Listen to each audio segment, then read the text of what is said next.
Bueno, tiene una ventaja ahora porque Brasil tiene un problema con la famosa vaca loca y de repente también suspende sus exportaciones. Tal vez sea una buena oportunidad para que la Argentina renueve ese mercado. Hola Damián, ¿cómo estás? ¿Cómo le va? Buenas noches, Agustina. Gracias por estar acá. Hugo. Tu primera mirada sobre el tema de carne, ya hablamos con Echeverre, quien nos va a completar este panorama.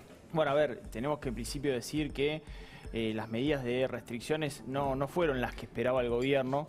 Básicamente, ¿por qué? Porque Argentina perdió 43% de las exportaciones, solamente 3 de cada 10 kilos iban hacia las exportaciones, cayó la faena y hablando de los mercados externos, estamos cediendo las exportaciones frente a esa oportunidad que da Brasil, hoy la está obteniendo Uruguay. O sea, no la está redituando Argentina, sino que la está obteniendo Uruguay, exportando incluso más que Argentina.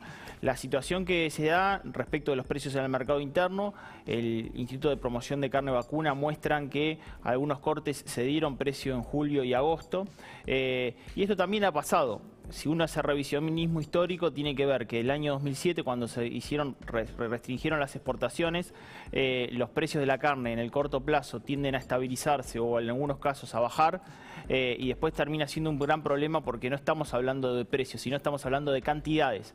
¿Cómo está la producción ganadera? En aquel momento era de 58 millones de cabezas de ganado y en el año 2011 Argentina terminó con 48 millones, perdió 10 millones de cabezas de ganado. O sea que no tenemos que ver solamente el precio, sino las cantidades que va a poder ofertar el mercado en el futuro, ¿no? Damián, te invito a que sumemos a Luis Echeverre, que está ya en contacto con nosotros.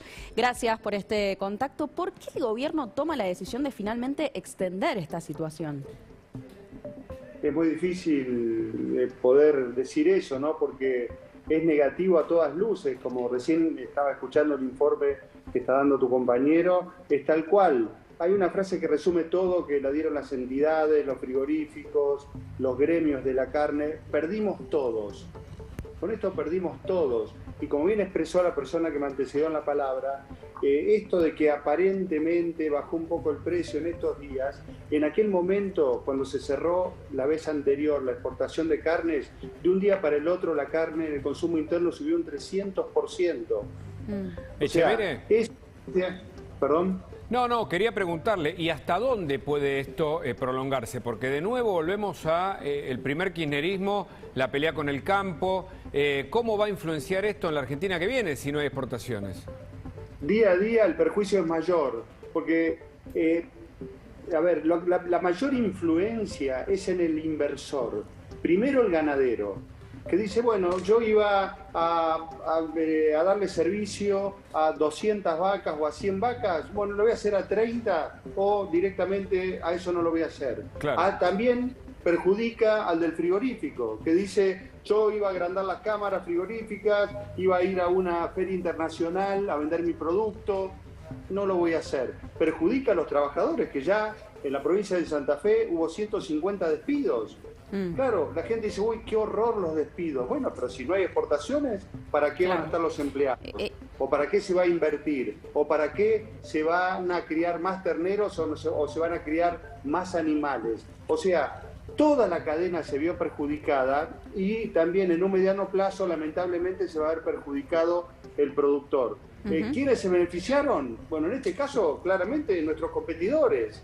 En un momento eran Paraguay, Uruguay, Brasil. Brasil ahora, lamentablemente, detectó casos de vaca loca y se autoexcluyó de la competencia. Así que toda esa demanda de carne la va a abastecer Paraguay y Uruguay en mayor medida. O sea, una medida... ¿Cómo afecta esto a la Argentina? Yo quería digamos, incorporar un contenido y también hacer una pregunta a Luis Miguel.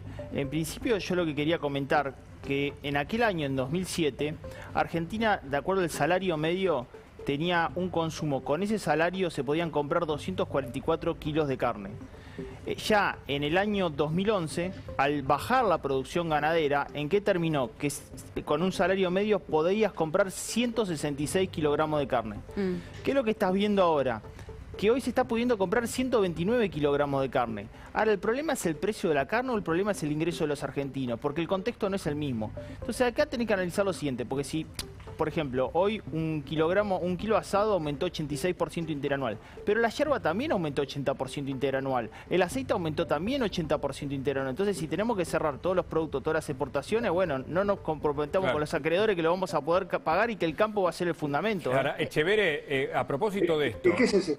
sí, pero quiero preguntarle, ¿es el golpe a esta famosa generación agroexportadora? ¿Es un modelo, digamos, que le da a la máquina de hacer billetes en vez de pensar justamente en el campo que se propone?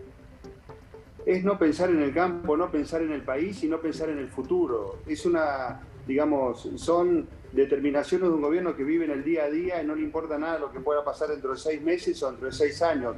Pero es tal cual lo que decían recién. El punto es la inflación, el punto es que el peso no vale nada. El punto es que el peso se devalúa 50-52% por año. Entonces, ningún número cierra con eso, porque sube la carne, pero también suben todos los otros alimentos, suben la indumentaria, suben los servicios. Ya ustedes ven que ya no funcionan muy bien los celulares. O sea, volvimos al pasado y dentro de poco con las tarifas de electricidad o de gas retrasadas, bueno, va a empezar a haber cortes o escasez de gas. Eso es lo que no anda. O sea, la madre de todos los males es el déficit fiscal, por una, en este caso, emisión desbocada, que genera inflación y que perjudica sobre todo a los asalariados. Entonces, la solución que encontraron para esto perjudica a todo el mundo y la que van queriendo tapar el sol con la mano también lo hace. Por eso es que está tan deteriorada la economía y por eso está en poca expectativa en el futuro, sobre todo por los jóvenes. Bueno, porque ven que este camino que lleva el gobierno nos lleva a un nuevo gran fracaso de la Argentina en lo que hace al mediano y largo plazo. De hecho, corregime también si me equivoco, pero tengo entendido que bajó el consumo de carne 6,5%.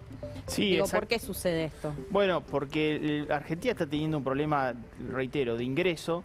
Y vos fíjate que si vos ves el consumo masivo desacelera su caída, pero en definitiva los niveles de consumo que estamos viendo incluso son más bajos que los del año 2019, que no habían sido un año bueno para la economía. Por eso yo reitero, Argentina tiene un problema de ingreso importante y no tiene un problema de ingreso ahora. Primero porque el peso se devalúa fuertemente frente al dólar y obviamente ese ingreso quedó destruido porque también el PBI argentino ha caído fuertemente. Entonces Argentina tiene un problema de ingreso.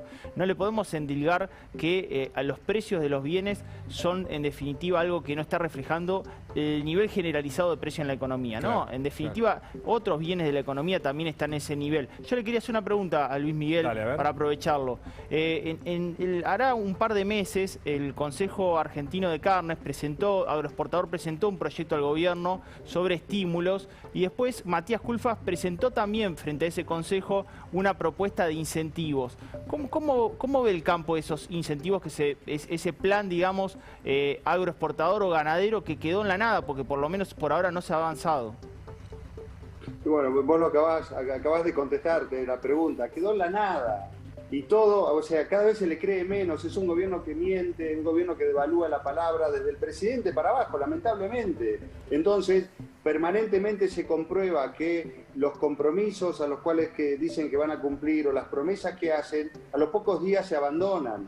El compromiso era, en grandes rasgos, que si se mantenía estable el precio de la carne iban a empezar a abrir las exportaciones. Bueno, ellos mismos lo violaron firmando una extensión de la limitación de exportaciones por 2 meses más. Esta idea de disciplinar al que no obedece, ¿es parte de una política de Estado? Porque claramente no hay riqueza, no ingresan divisas, y la Argentina, digamos, tiene un discurso del Estado te protege, pero por otro lado no genera riqueza. ¿Cómo se resuelve? Es un déjà vu de lo que pasó en el periodo anterior del kirchnerismo. Permanentemente, con el látigo, con la billetera, mintiendo, prohibiendo. Bueno, lo vivimos lamentablemente con el tema de las vacunas, ¿no? El vacunatorio VIP al principio, prometiendo que las vacunas iban a llegar, no llegaron nunca, tarde y mal, cuestiones ideológicas para que no ingresaran las vacunas que la Argentina tenía comprometidas porque se hicieron todos los análisis previos o todas las pruebas previas de vacunación. O sea, todas cuestiones que van queriendo tapar una mentira con otra o van queriendo tapar una prohibición con otra y que nos lleva a algo que es muy negativo. Por eso, pero por suerte, no por suerte, sino porque los argentinos nos ganamos la democracia en el año 83 y la mantuvimos todos los argentinos, esto no es mérito de ningún partido. El domingo que viene va a haber elecciones, bueno, habrá pasos, se elegirán los candidatos que van a competir a fin de año, el 14 de noviembre, y ese es el momento de manifestar lo que sentimos, porque en definitiva, productores ganaderos, de frigoríficos, empleados de los frigoríficos, agricultores, productores de fruta, de yerba mate, de limones, bueno, todos van a tener la oportunidad de manifestarse, como por ejemplo se manifestó la provincia de Corrientes el domingo pasado. Bueno, una provincia netamente ganadera, ganó por una diferencia de 50 puntos. Bueno, esa es la magia de la democracia. Son Totalmente. Los tiempos de la democracia y la gente va a hacer una calificación de esta gestión, se va a empezar a hacer este domingo que viene. Luis Miguel Echeverre, muchas gracias por el contacto. Muy amable. Gracias por comunicarse. La última, Damián, tiene que ver con esto, ¿no? Con una mirada final, por favor. Nos metemos ya en la política. Está con nosotros Fernando Sánchez, Hernán Reyes. Vamos a hablar con Graciela Ocaña. Sí, por supuesto. Pero una última mirada. ¿Hacia dónde va la Argentina de cara a esta idea de un Estado protector, protegido a través de la emisión de dinero, una inflación descontrolada, desempleo, falta la riqueza? ¿Qué ves? Bueno, veo que las elecciones de medio término no van a modificar rápidamente ese escenario, incluso por más que gane la oposición, porque en definitiva uno no ve un plan en el Ejecutivo de cambio de ese escenario. Entonces yo creo que la elección de medio término define cuál es la voluntad de la sociedad respecto de si se mantiene en esta perspectiva o quiere algún tipo de cambio respecto a lo que se pueda llegar a debatir en el Congreso de la Nación Argentina. Claro. Pero en el corto plazo, desde el Ejecutivo, frente a esa mirada, ¿puede haber un cambio? Lo veo difícil, veo una tensión política interna que dirime decisiones que están encontradas. La propia política dentro del partido oficialista está encontrada. Hoy parece unida, pero recuerden que hace 2 o 3 meses estaba totalmente desunida y fragmentada, a punto tal que lo que sucedía desde el Ejecutivo, que el Martín Guzmán pretendía acercar posiciones con el Fondo Monetario Internacional y se postergaron para después de las elecciones por términos políticos. Hubo problema con el ministro, un llegado como era Basualdo al Ministerio de Energía. Martín Guzmán no pudo tomar decisión sobre tarifas. O sea, ese escenario se va a revalidar y potenciar después de las elecciones. Bueno, es parte de una tensión interna dentro del propio oficialismo que no creo que se modifique, ¿no? Y hablando de después de las elecciones, ¿qué va a pasar con la inflación después de las elecciones, teniendo en cuenta la cuestión política y también que, bueno, hay cuestiones proselitistas, ¿no?, que se hacen siempre antes de las elecciones que afectan a la economía? ¿Qué va a pasar en el después, no? Sembraste, Agus, todas las condiciones para cosechar más inflación futura. El tipo de cambio hasta julio evolucionó un 15% frente a una inflación del 29%.